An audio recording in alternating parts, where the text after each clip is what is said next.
हड़प्पा सभ्यता का विनाश। आपसे पहले तो 3 भाग हो चुका है, मतलब आज ये टोटली चौथा क्लास है ना। चौथा क्लास मतलब मानिए 4 घंटे का क्लास हुआ। 4 घंटे की क्लास में आपने क्या अचीव किया, ये आपकी क्या घर में जाके अवलोकन करने का समय है ना। 4 घंटा आपने क्लास में पढ़ा, कम से कम इसके लिए 2 घंटा समय निकालिए, घर में जाके पढ़ना है, सेलेक्टेड क्वेश्चन को पढ़ना है, ठीक है। तो चलिए शुरू करते हैं। हड़प्पा सभ्यता का विनाश। आज हमारे बीच से हड़प्पा सभ्यता विदा होने वाला है ना, क्लास से विदा होने वाला है। और ये विदाई होने के बाद आपको ही इसके बारे में A to Z याद करना है। टेस्ट होगा, मौखिक टेस्ट होगा, आपको बताना। मेरा तो काम 4 घंटे मैंने एक लेक्चर दे दिया, आपने सुना, एक कान से सुना एक कान से निकाला, तो ये क्या बोल सकते हैं। तो यहाँ पर हड़प्पा सभ्यता का अंत, मुझे ये टॉपिक बहुत अच्छा लगता है, तो मैं थोड़ा सा यहाँ पर दुखी हो जा रहा हूँ, है ना, दुखी हो जा रहा हूँ, सैड हो जा रहा हूँ। हड़प्पा सभ्यता का अंत हो गया, है ना, ठीक है। तो यहाँ पर हम देख रहे हैं, अगर मैं भारत का नक्शा बनाऊं, चलिए इधर तो मतलब नहीं है ये, तो हम देख रहे हैं यहाँ पर कि ये जो पाकिस्तान अफगानिस्तान का जो भाग है, ये वाला भाग, ठीक है, समझिए थार मरुस्थल हो गया, ऐसा कहते है ये भाग पाकिस्तान वर्तमान के, है ना। ये पाकिस्तान और अफगानिस्तान के बीच एक था चोलिस्तान, ठीक है, तान तान है सब, चोलिस्तान। ये जो पाकिस्तान, ये अफगानिस्तान के बीच के भाग को चोलिस्तान बोलते हैं, जहां पर 1800 ईसा पूर्व के आसपास क्या मिली, ग्रामीण सभ्यता मिली। हम इसको बोल सकते हैं उत्तर हड़प्पा या उत्तरवर्ती हड़प्पा काल। क्या हुआ, आपने सभी ने देखा, काल निर्धारण कितने से कितना है बताइए, चिल्ला के बताओ। हाँ, 2600 ईसा पूर्व से 1900 ईसा पूर्व, लगभग ये काल है C14 के अनुसार। इस काल के अंतर्गत तो हड़प्पा सभ्यता शहरीकरण था वहां का, मगर हमने जब देखा 1800 ईसा पूर्व के आसपास बहुत सारे उत्खनन हुए, हमको ग्रामीण सभ्यता भी मिली। इस सभ्यता में हम बोल सकते हैं कि हड़प्पा सभ्यता का शहर के प्रति जो मोह भंग था, हो गया था, मोह भंग हो चुका था। हर वहां के जो निवासी पलायन कर रहे थे, कहां, इस ओर, कहां से, चोलिस्तान से भारत के पश्चिमी क्षेत्र, वर्तमान भारत के पश्चिमी क्षेत्र में पलायन कर रहे थे। और यहां पर एक विशेष प्रकार का ग्रामीण सभ्यता का उद्भव होता है, जिसको हम तो पढ़े ही ना, झुकर झाकर संस्कृति पढ़े ना, कल पढ़े हम लोग। तो ये जो संस्कृति थी, इसमें हमने देखा कि बहुत सारे मकान जो थे पक्की ईंटों से बनाए जाते थे हड़प्पा सभ्यता में, मगर इसमें वो हमको दिखाई नहीं देता। यहाँ की जो सभ्यता थी, ग्रामीण सभ्यता थी, यहाँ सड़कों के किनारे नालियां नहीं दिखाई दी। कब की बात कर रहा हूँ, 1800 ईसा पूर्व की बात कर रहा हूँ। हमने इससे समय तो काफी अच्छा था, सड़कों के किनारे नालियां बनी थी, मगर 1800 ईसा पूर्व जो था उसमें हड़प्पा सभ्यता का शहरी जीवन पूरा खो गया। हड़प्पा सभ्यता का शहरी जीवन बिल्कुल गायब हो गया। अब नई सभ्यता की जन्नी हुई, जिसको ग्रामीण सभ्यता के रूप में देख सकते हैं, ठीक है, क्लियर हुआ यहाँ पर, है ना। तो यहाँ पर हमने देखा झुकर झाकर संस्कृति या स्थानीय संस्कृति का अभ्युदय हो गया, क्योंकि यहाँ पर हो सके जलवायु परिवर्तन हुआ होगा। जलवायु परिवर्तन के कारण, या अधिक ठंड पड़ने के कारण, या अधिक बरसात के कारण, क्या हुआ, किसी के आक्रमण के कारण, ये सब के सब यहाँ पलायन हो गए, यहाँ से यहाँ स्थापित हो गए। क्लियर हुआ। तो इससे हमको संदेह होता है कि हड़प्पा सभ्यता एक विस्तृत 13 लाख किलोमीटर में फैला हुआ जो एक क्षेत्रफल था हड़प्पा सभ्यता, वो एक सीमित क्षेत्र में सिकुड़ता क्यों जा रहा है, एक शहरीकरण से अचानक ग्रामीण में क्यों आ रहा है, तो उसकी वजह रही होंगी। हम इसी को बोल सकते हैं हड़प्पा सभ्यता का अंत हुआ, है ना। हड़प्पा सभ्यता का जो अंत है वह कैसे हुआ, इसके बारे में बहुत सारे सिद्धांत हैं, बहुत सारे पुरातत्ववेत्ता सोचते हैं कि हड़प्पा सभ्यता का अंत हुआ होगा किससे, वनों की कटाई से। अगर हम इसको देखें, हड़प्पा सभ्यता का अंत, हड़प्पा सभ्यता का अंत कैसे हुआ, हड़प्पा सभ्यता का अंत, तो पहला कारण हो सकते हैं कि वनों की कटाई, ठीक है, वनों की जो कटाई थी वह लगातार बढ़ती गई।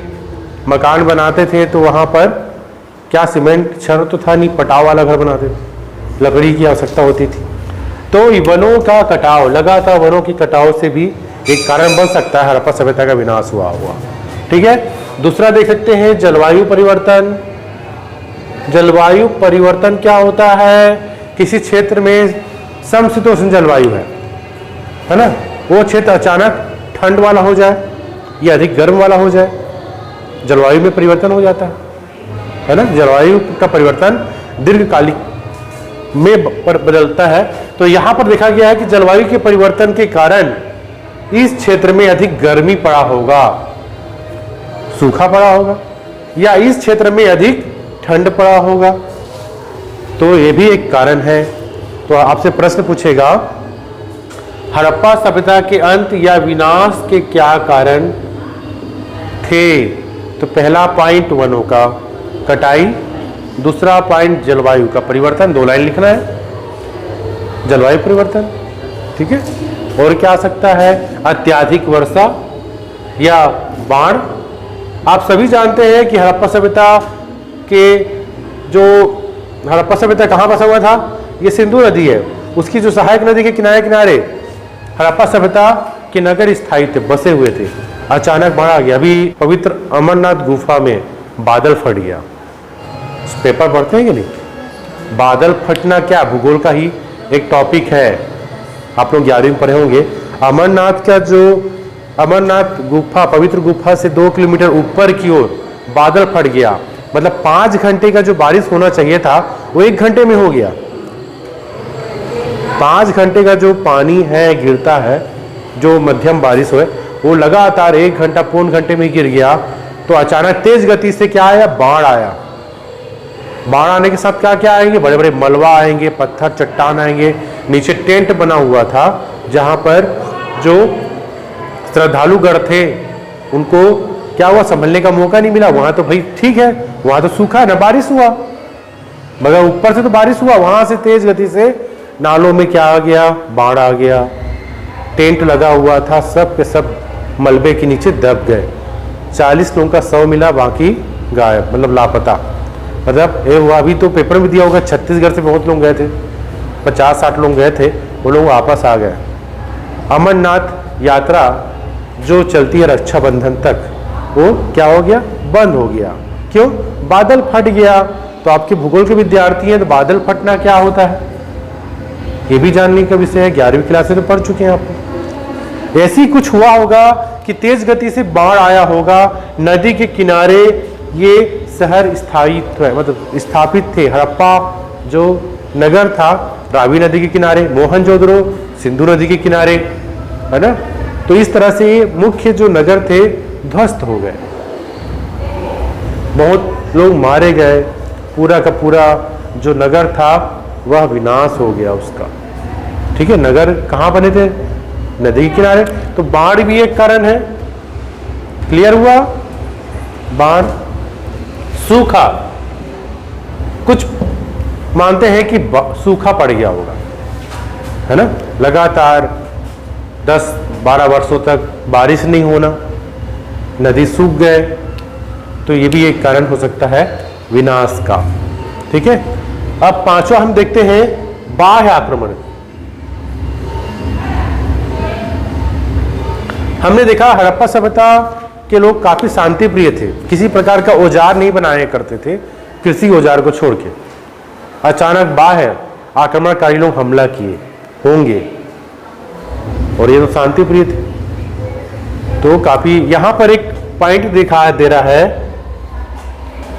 Dead man.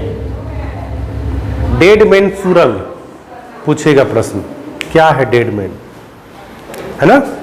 लगभग 4 फीट 3 इंच गहरा, 4 फीट 3 इंच गहरा, लगभग 3.5 फीट चौड़ाई है इसकी।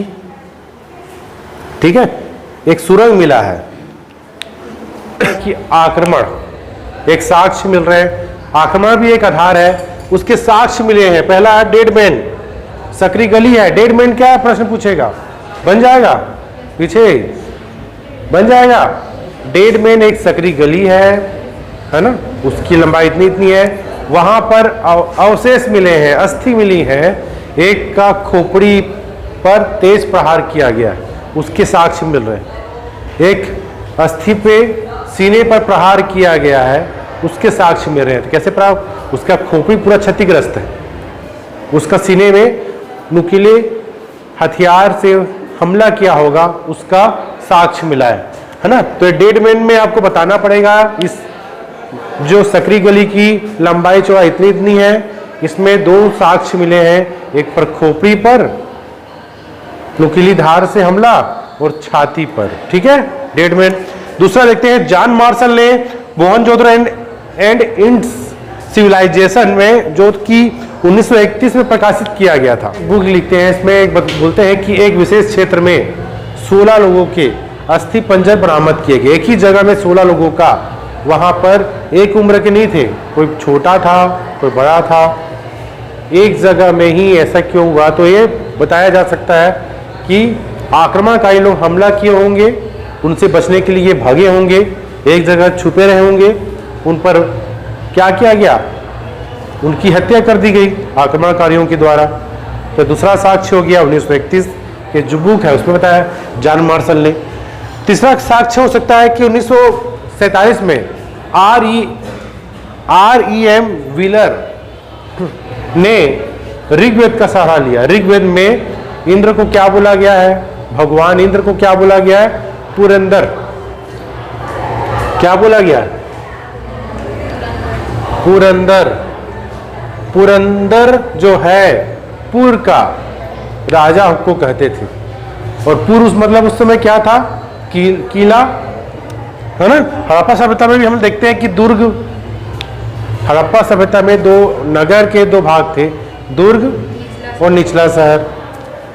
दुर्ग मतलब पुर, किला है ना, और इंद्र जो थे वो क्या किए, वहां से मतलब जो इन पर हमला किए होंगे, इनका मानना है इंद्र के द्वारा हमला किया गया होगा, और उनको उपाधि दे दी गई पुरंदर की, किलों का विनाश करने वाला, किलों का, शहरों का विनाश किया होगा उन्होंने। ऋग्वेद में भी बहुत सारे साक्ष्य है, उन्होंने प्रस्तुत किए। किसने, R.E.M. व्हीलर ने प्रस्तुत किए 1946 में भी, 47 में भी। तो ये साक्ष्य है, और इस साक्ष्य के खिलाफ सर